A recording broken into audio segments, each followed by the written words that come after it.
देशहिताचे ठेवून भान, चला करूया मतदान। मतदानाच्या दिवशी घराबाहेर पडा आणि मतदान करा। मतदानासाठी वेळ काढा, आपली जबाबदारी पार पाडा। सौजन्य जालना आंदोलन न्यूज। अमित शहाची सभा झाली,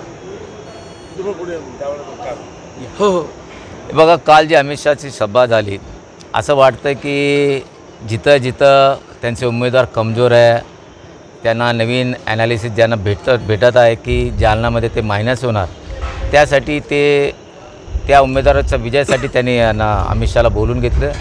आणि काल ते भाषणात म्हटले की जर काँग्रेस निवडून आली तर राम मंदिरला कुलूप लावणार।